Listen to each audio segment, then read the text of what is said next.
From one of Vermont's elite mountain rescue organizations are on the rise. Day or night, winter or summer, the volunteers at Stowe Mountain Rescue are ready to respond on some of Vermont's most rugged terrain. Our Eichmann David grabbed his gear and joined the team on a training mission to see what it takes to bring lost and injured people to safety. You have to remember that alarm can go off any time of the day or night. In the winter, the peak of Mount Mansfield, Vermont's tallest mountain, can go from visible to lost in a snowstorm in a matter of moments, which can leave even skilled hikers and skiers in trouble. Where are you? So when the call comes in, it's a year-round event. John Wasey, chief of Stowe Mountain Rescue, and his crew start to plan and execute a rescue. There's a rush of adrenaline, but then your instincts kick in. In recent years, calls for help have increased significantly. Before 2020, Stowe Mountain Rescue averaged 30 to 35 calls a year. In 2022, it was over 60.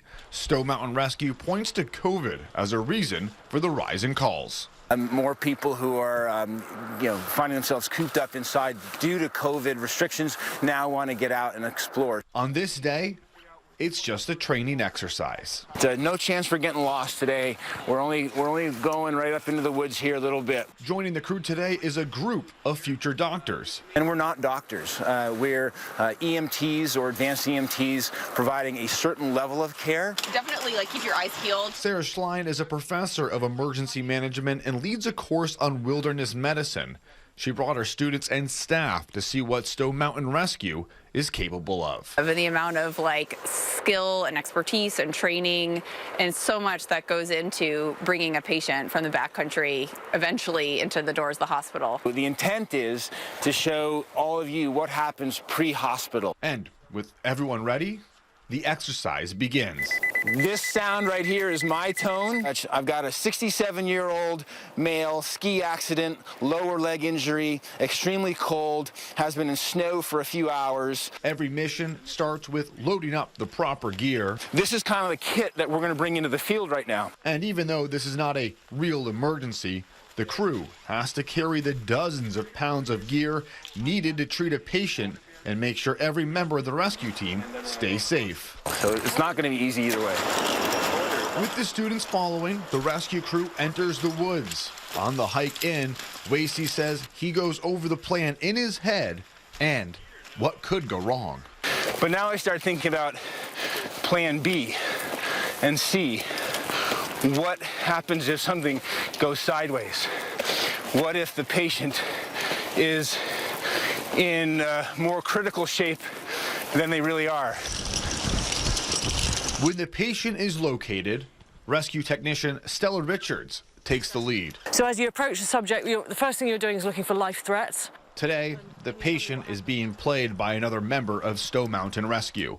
I was skiing and I think I fell. My leg hurts. Your leg hurts. How long have you been here? Do you know? I don't know. I was skiing this morning. Okay, and how are you feeling? This leg hurts? Yeah. Okay. Once the patient's been evaluated, they're loaded onto the litter to start the journey back down the mountain to safety. The litter gets pushed through the snow toward the fastest and easiest way off the mountain. In this case, a 30-foot ice-covered cliff. Not so much, but sometimes that's the only thing. With support from ropes on a high-angle support system from the top and bottom of the cliff, the journey down begins with slips and obstacles to overcome. See, he's hung up on that tree a little bit down there on the left. Eventually, lower slow. The patient is slowly lowered down the cliff until back on level ground. Got him. Away.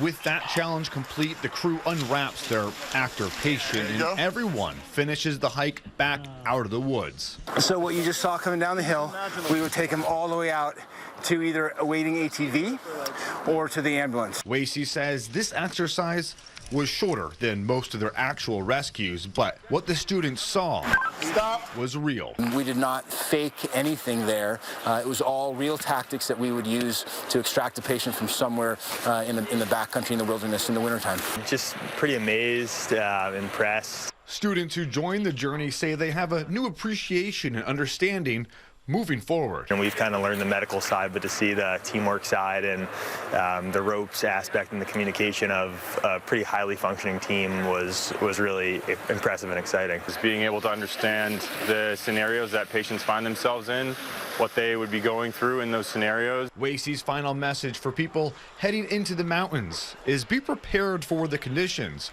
but don't be afraid to call if you have an emergency. The best you can do is go enjoy the backcountry, but do it in such a way that you've got a good plan. You're prepared for the situation. In Stowe, Ike Ben David, Channel 3 News.